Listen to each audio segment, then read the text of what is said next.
Well,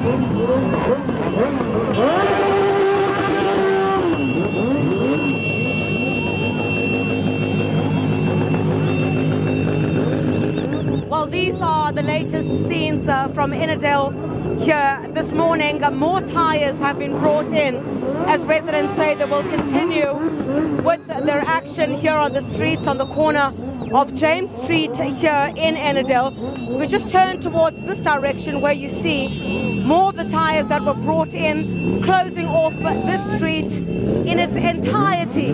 As residents say, they're still waiting to hear from anyone in authority about what they plan to do about the protests here in Ennnerdale and some of the challenges that they have raised. We'll move towards this direction and see if we can't have a chat with the South African Police Service and perhaps get an update at this stage about which other areas have been affected at this stage. You would recall that there was a call for an entire shutdown of so-called coloured townships in Johannesburg, and residents are saying that they plan to intensify their action at this time.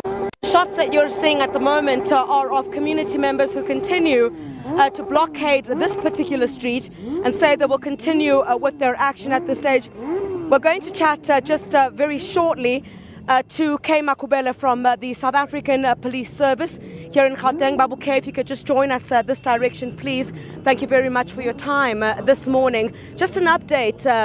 The situation here in Ennnerdale, of course, we can see tyres burning, but there is no violence. Are you able to give us an update of what's happening in the other areas that were scheduled to be affected? Well, the only place which is affected is this Ennnerdale. There were people who just dropped tyres in N12, but we managed to remove them. The traffic is flowing, and even here, police have been deployed in a huge number to make sure that law and order is being maintained. Have any arrests been made at this stage? No arrests have been made. There's no violence at this stage. Yeah. No arrests have been made. The situation is calm. The police are here to monitor the situation. There are threats at this stage by some community members to go and attack some of the so-called drug dens that are known.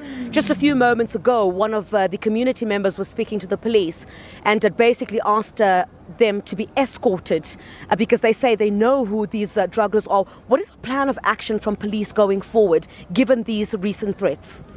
Well, as I'm saying, we are here to maintain law and order. And we will make sure that the law and order has been maintained. And if anyone have information, must give the information to the police, and the police will act swiftly. Are you looking at perhaps investigating some of the claims that these community members are making about alleged corruption from the local police station here?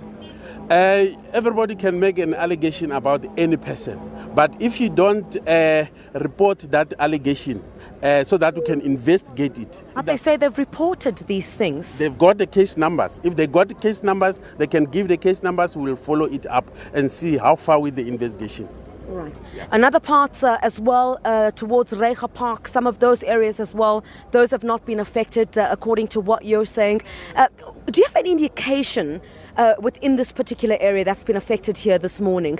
What progress have police made, if any at all, regarding some of the alleged drug lords that are operating in this place? Maybe some statistics as well that could convince these community members that the police are doing their jobs. Remember, the police are based at the police station. And if people report the matter at the police station, those things will be investigated. And that's why we will keep on saying people must report the matter to the police station. And if they see that their matters are not properly taken care of, there is a station commander at the police station. We have got a cluster commander at the cluster, and we've got a provincial commissioner at the province. So those matters can be reported to those places, and we'll make sure that all those allegations are investigated. But isn't that the problem exactly on the part of the South African police, Babu Kay, is that you're saying that the police are based at police stations. Should they not also be in these communities? Because they're also complain about lack of police visibility. That's why they say these drug lords are able to just operate with impunity. Remember, we have been saying every now and then, we have introduced a sector policing. All the sectors have been deployed, the vehicles and the members. And all the sectors, they are sector managers. And we did that so that people, if they've got information, to interact with the police so close so that it can be reacted very, very quickly. Right, Kema Kubela from the South African Police Service here, the Provincial South African Police Service, keeping an eye on issues here in Ennnerdale, south of Johannesburg. Just one of the areas that is affected here this morning, of course, scheduled to be much greater of a protest than this, affecting other areas. Those tyres just brought in just a few moments ago, where residents say they will continue their action throughout the course of the day. Chris, thank you very much indeed for your reporting. Chriselda Lewis there live for us in Ennnerdale. We'll catch up with her a little later on.